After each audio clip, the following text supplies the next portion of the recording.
वो रात जब सुनील की लाश मिली थी, राघव धीरे धीरे आवाज दबाकर ये किस्सा सुना रहा था। कमरे में सिर्फ एक लालटेन जल रही थी, हवा में ठंडक थी और हर खामोशी कानों को चुभ रही थी। उसके सामने जितेन, अन्विता, रघुनाथ काका और पंडित कैलाश बैठे थे। राघव ने गहरी सांस ली और कहा, ये 2 साल पहले की बात है। ठीक यहीं इस गांव में रात के 2:30 हुए थे। सुनील का फोन आया था। आवाज कांप रही थी उसकी। राघव भाई, बचा लो मुझे। वो फिर से आई है, खिड़की पर खड़ी है, शादी का जोड़ा पहने, खून से भरी मांग। मैं उस वक्त ऑफिस क्वार्टर में था। मैंने जितेन को उठाया और दोनों सीधे सुनील के घर दौड़े। गांव के किनारे वो घर था।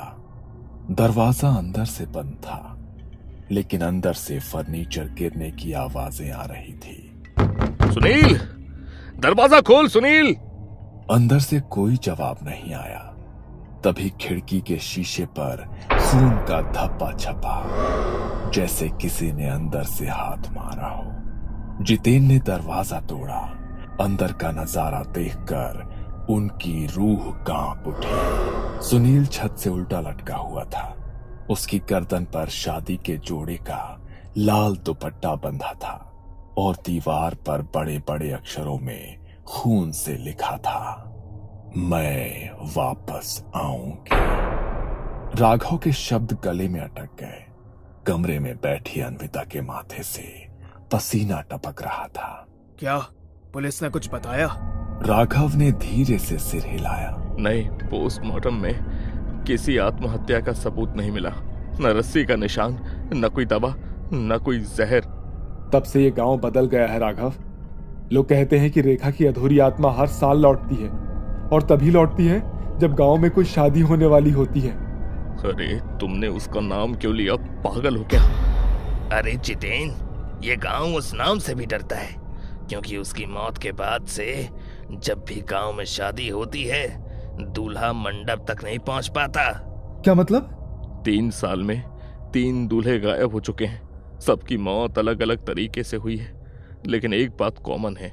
मंडप के पहले वो लाल जोड़े वाली औरत तीनों को दिखी थी। रघुनाथ काका ने उस रात की पूरी सच्चाई बताई। 3 साल पहले की बात है। रेखा गांव की सबसे खूबसूरत लड़की थी। उसका रिश्ता शहर के लड़के अभिषेक से तय हुआ था। अभिषेक के घर वाले पहले तो बहुत खुश थे, लेकिन शादी से ठीक पहले उन्हें कहीं और से ज्यादा दहेज का वादा मिला। शादी की सुबह जब सभी तैयारियां पूरी हो चुकी थी, बारात आने की जगह संदेश आया, हम ये शादी नहीं कर सकते। पूरा गांव दहल गया। रेखा दुल्हन के जोड़े में सज धज कर अकेली मंडप में बैठी रही। घंटों बीत गए, पर बारात नहीं आई। लोग ताने मारने लगे। देखा, इसे सबको ठुकराने का शौक था। लड़की कितनी भी सुंदर हो, अगर किस्मत खराब हो तो सब व्यर्थ है। रेखा का दिल चूर चूर हो गया। उसके बाद गांव के लोगों ने उसे चैन से जीने नहीं दिया। लड़के मंडली में बैठकर उसका मजाक उड़ाते। अरे रेखा, अकेली कहाँ घूम रही है? चल मैं तुझे घुमाता हूँ, मेरी गाड़ी में बैठ जा। कुछ लोग उस पर गंदी नजर डालते। अब तो कोई तुझे अपनाएगा भी नहीं, किसी काम की ही नहीं रही। पर तू चाहे तो मैं तुझे रख लेता हूँ, तू मेरे काम की चीज है। गांव की औरतें भी उसे ताने देते। जब वो रास्ते से गुजरती तो कुछ कहते, हे भगवान, सुबह सुबह ये कलमुही क्यों दिख गई? अब पूरा दिन खराब हो गया। ये वाक्य उसके कानों में रोज गूंजता।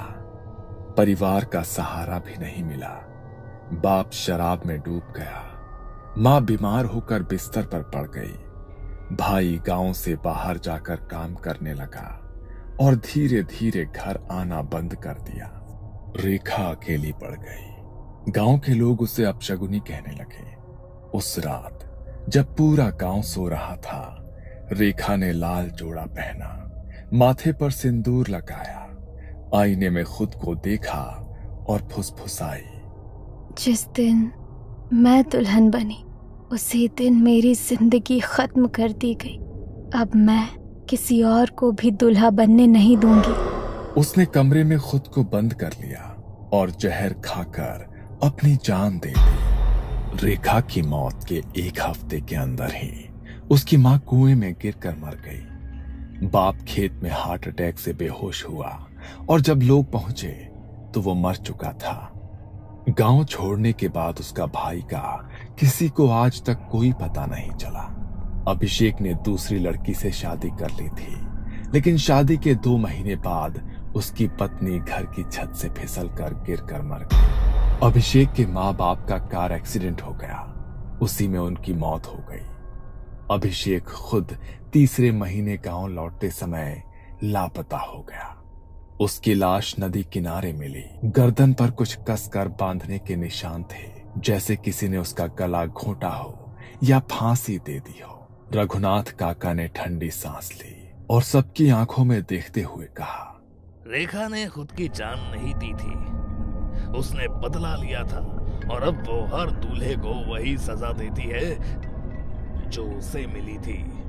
सुनील की मौत के बाद पूरे गांव पर जैसे कोई पाप का साया छा गया था। पिछले 2 सालों में किसी की भी शादी नहीं हुई थी। जहां पहले शादी ब्याह का मौसम आते ही हर गली सज जाती थी, वहीं अब सिर्फ सन्नाटा पसरा रहता था। लोग कहते थे, जिसने भी मंडप की राह पकड़ी उसने अगली सुबह नहीं देखी। गांव की औरतें जब कुएं पर पानी भरने जाती तो अक्सर एक दूसरे से फुसफुसाती, अगर बेटी जवान हो भी जाए तो क्या करे, यहाँ शादी का मतलब दूल्हे की मौत है। गांव के बुजुर्ग कहने लगे थे कि इस गांव की बेटियों की शादी अब बाहर ही करनी होगी। लेकिन इसी डर के बीच अचानक से एक खबर फैली, रिया की शादी तय हो गई है। रिया गांव के चौधरी हरिनाथ की इकलौती बेटी थी, पढ़ी लिखी, समझदार और बेहद ही खूबसूरत। उसकी सगाई अर्जुन से हुई थी। अर्जुन पास के कस्बे में इंजीनियर था, पढ़ा लिखा, आधुनिक सोच वाला और किसी भी अंधविश्वास पर भरोसा नहीं करने वाला। गांव वालों को हैरानी थी कि क्या अर्जुन और उसका परिवार सच में उस श्राप की कहानी से अनजान थे या फिर जानबूझकर उसे नजरअंदाज कर रहे थे। शादी की तारीख नजदीक आती जा रही थी। राघव, रघुनाथ काका और पंडित कैलाश बार बार चौधरी हरिनाथ को समझा रहे कि इस लड़की की शादी मत कराओ जब तक उस आत्मा का श्राप शांत ना हो जाए। लेकिन हरिनाथ का कहना था कि अर्जुन और उसका परिवार इन बातों पर विश्वास नहीं करते और वो शादी नहीं रोकना चाहते। ये सब अंधविश्वास है, भूत प्रेत कुछ नहीं होता है। मैं रिया से शादी करूंगा किसी भी कीमत पर। उसकी बातें सुनकर राघव का खून खौल उठता है। उसे याद था कि सुनील की मौत की रात उसने अपनी आंखों से क्या देखा था।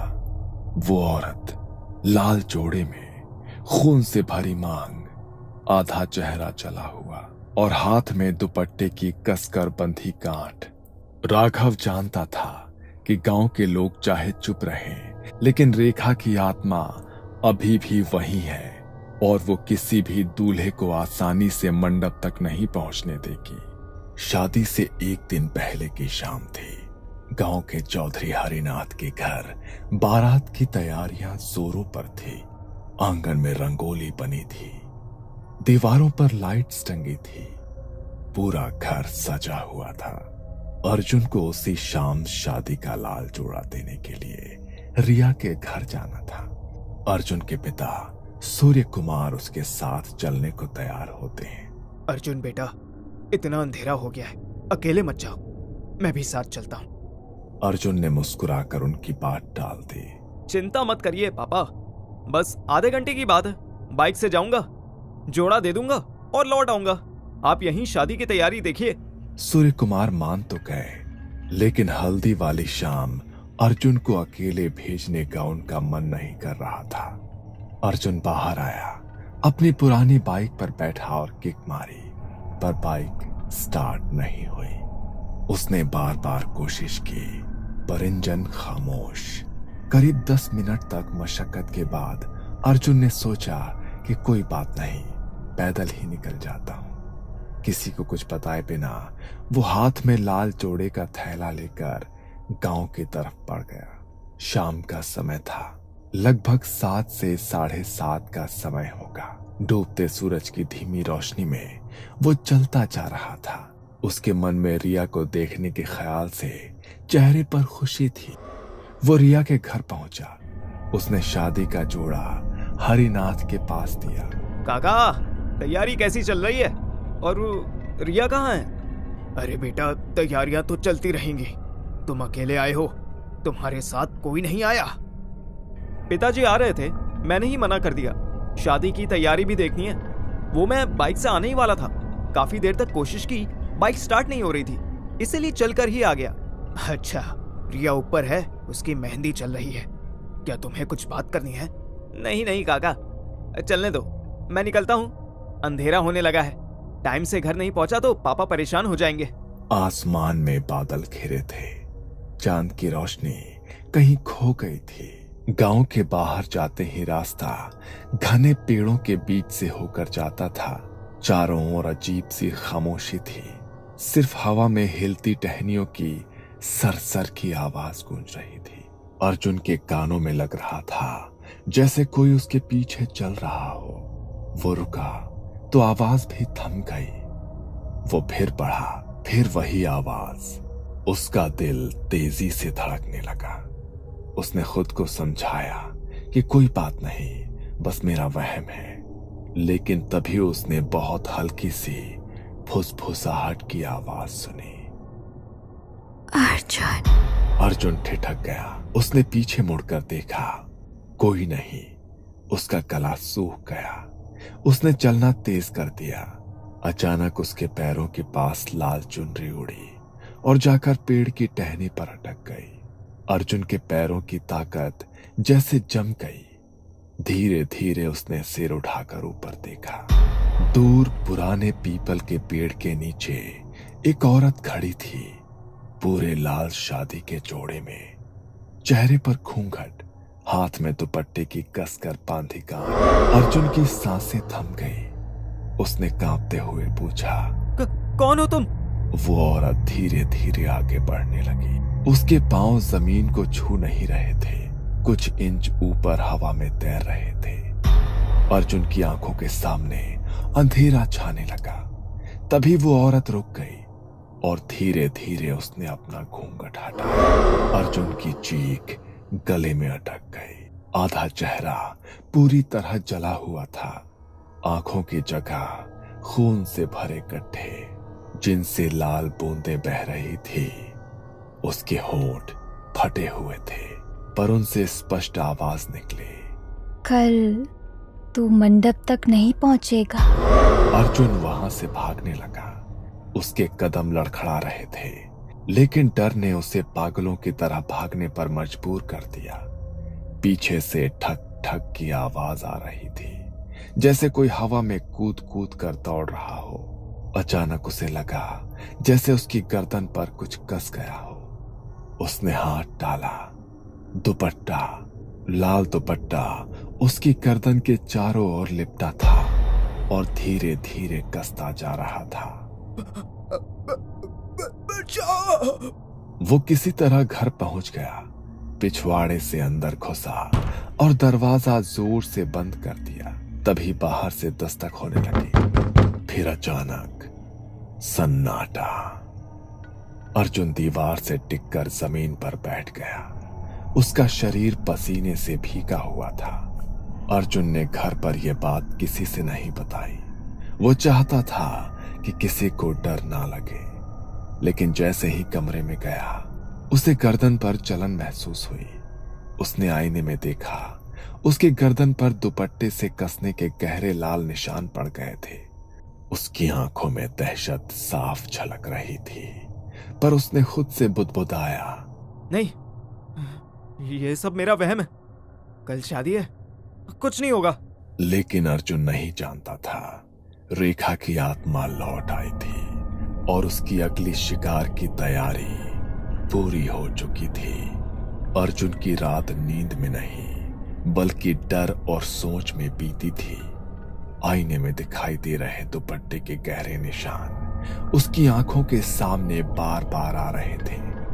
उसने किसी को कुछ नहीं बताया, न रिया को, न अपने पिता सूर्य कुमार को। उसके दिमाग में बस एक ही ख्याल था कि अगर मैंने सबको बताया तो लोग हंसेंगे, कहेंगे जिसने सबके सामने भूत को अंधविश्वास कहा वही अब डर रहा है। लेकिन उसे ये नहीं पता था कि उसकी ये चुप्पी उसकी सबसे बड़ी गलती बनने वाली थी। शादी शाम को थी। पूरा गांव रिया के घर आया था। मंडप सुनहरी झालरों और फूलों से सजाया गया था। ढोलक और शहनाई की आवाज गूंज रही थी, लेकिन फिर भी माहौल भारी था। लोग खुश दिखने की कोशिश कर रहे थे, पर हर कोई रिया की शादी को लेकर अंदर ही अंदर डरा हुआ था। लोगों की नजरें बार बार आसमान की तरफ जाती और सभी बस यही सोचते कि आज की रात कोई अनहोनी ना हो जाए भगवान। अर्जुन और उसका परिवार रिया के घर पहुंच गए। उसका चेहरा पीला पड़ चुका था। उसके माथे पर पसीना चमक रहा था। राघव, जितेन और पंडित कैलाश लगातार मंडप के चारों ओर घूम घूम कर मंत्र पढ़ रहे थे। पंडित कैलाश ने राघव से धीमी आवाज में कहा, आज रात कुछ अजीब लग रहा है राघव। हवा भारी हो चुकी है, मंत्रों को भी पढ़ने में भारीपन लग रहा है। राघव ने ठंडी सांस ली। अगर रेखा की आत्मा सच में लौट आई तो इसे रोकना मुश्किल होगा पंडित जी। जितेन पास ही खड़ा था। उसने धीरे से कहा, अर्जुन को बता देना चाहिए सब कुछ, वो नहीं जानता है कैसे बचना है। राघव ने सिर हिलाया। अब देर हो चुकी है। अगर आत्मा ने ठान लिया है तो कोई रोक नहीं सकता। शाम ढल चुकी थी। चारों तरफ दियों की रोशनी, हंसी खुशी की गीत, शहनाई की मधुर तान, सब कुछ दिखावे का था। अंदर से हर किसी के मन में सिर्फ रेखा का खौफ था। अर्जुन मंडप में बैठा था। पंडित ने शादी के श्लोक पढ़ना शुरू किए। चारों तरफ स्वाहा की गूंज सुनाई दी। हवन की आग की लपटें ऊंची उठ रही थी। अचानक एक ठंडी हवा का झोंका आया और आग कांप उठी। फूल हवा में उड़ने लगे। अर्जुन का दिल जोर से धड़कने लगा। उसे लगा कि जैसे कोई पीछे खड़ा है। वो पीछे मुड़ने ही वाला था कि एक तेज हवा का झोंका आया और सारी लाइटें बुझ गई। मंडप पूरी तरह से अंधेरे में डूब गया। महिलाओं की चीखें गूंज उठी। बच्चे रोने लगे। फिर एक औरत की तेज हंसी गूंजी।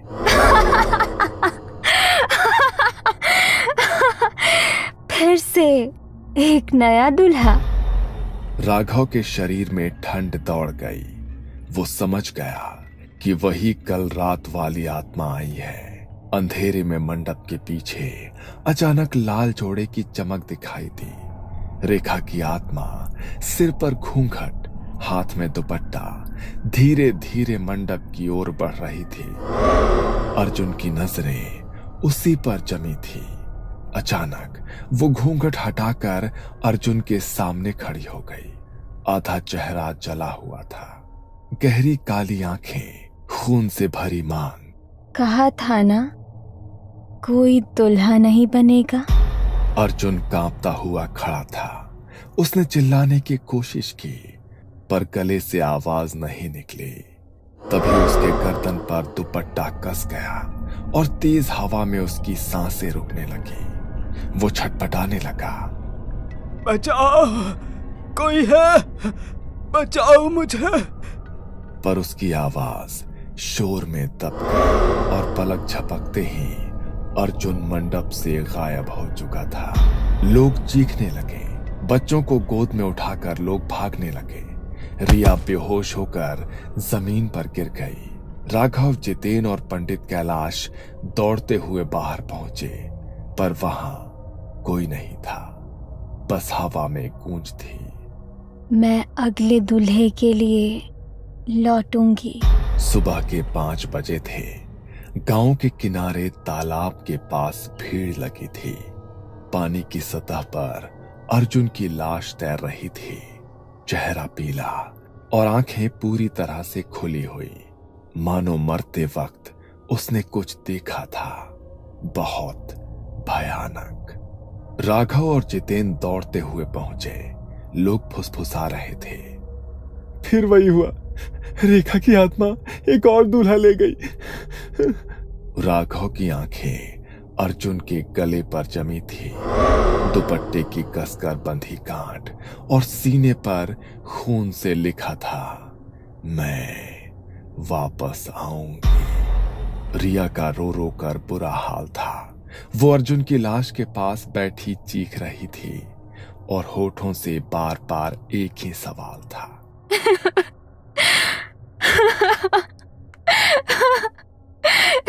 क्यों हर बार दूल्हा ही क्यों मरता है? रिया के पिता चौधरी हरिनाथ पूरी तरह टूट चुके थे। उन्होंने भीड़ के बीच बैठते हुए सिर्फ इतना कहा, अब बस, अब इस गांव में कोई शादी नहीं होगी।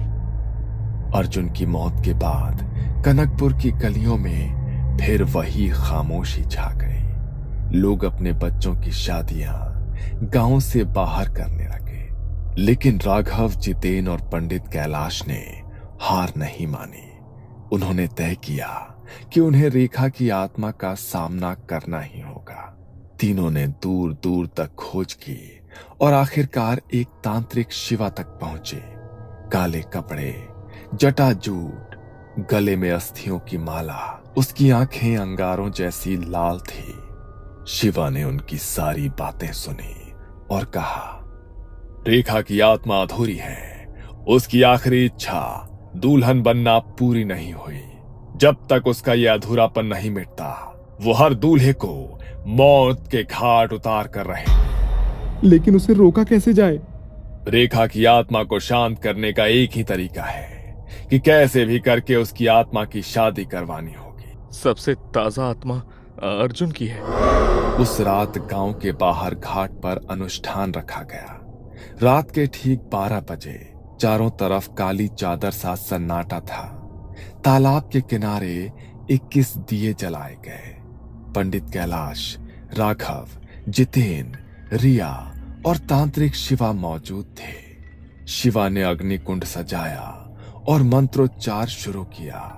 ओम शिप्रम प्रेतात्मा नाम मोक्षाय स्वाहा। धीरे धीरे हवा तेज होने लगी। दीपक की लौ एक एक कर बुझने लगी। अचानक ठंडी हवा का तेज झोंका आया और रेखा की आत्मा लाल जोड़े में प्रकट हुई। उसकी आंखों से खून की धार बह रही थी। बाल बिखरे हुए, दुपट्टा भीगा हुआ और होठों से फुसफुसाहट। मुझे मंडप में अकेला छोड़ दिया, अब कोई दूल्हा नहीं बनेगा। तभी शिवा ने ऊंची आवाज में मंत्र बोला, रेखा, अर्जुन की आत्मा को स्वीकार करो। तुम्हारा अधूरा बंधन आज पूरा होगा। अग्नि में आहुति डालते ही अचानक अर्जुन की आत्मा प्रकट हुई। सफेद कपड़ों में, खाली आंखें, लेकिन चेहरे पर शांति। रेखा की आत्मा उसकी तरफ मुड़ी, पहले चीखी और फिर धीरे धीरे रोने लगी। अर्जुन, अब कोई दुल्हन नहीं बनेगी जब तक मैं दुल्हन नहीं बनती। तांत्रिक ने विशेष प्रेत विवाह विधि करवाई। अर्जुन की आत्मा और रेखा की आत्मा को अग्नि के चारों ओर 7 चक्कर लगवाए गए। 7वें फेरे के बाद हवा अचानक से बंद हो गई। रेखा की आंखों में आंसू थे। उसने रिया की तरफ देखा और धीरे से कहा, अब कोई दूल्हा नहीं मरेगा। धीरे धीरे रेखा और अर्जुन की आत्माएं अग्नि कुंड की लपटों में समा गई। उस रात के बाद कनकपुर में कोई मौत नहीं हुई। रेखा की आत्मा शांत हो चुकी थी और गांव में शादियां फिर से शुरू हो गई। ये कहानी आपको अच्छी लगी हो तो हमें सब्सक्राइब करें, हमारा इंस्टाग्राम और फेसबुक पेज जरूर फॉलो करें। अगर आपके पास ऐसी ही कोई कहानी हो तो हमें कमेंट बॉक्स में भेजें। हम कोशिश करेंगे कि अगली एनिमेटेड स्टोरी आपकी होगी।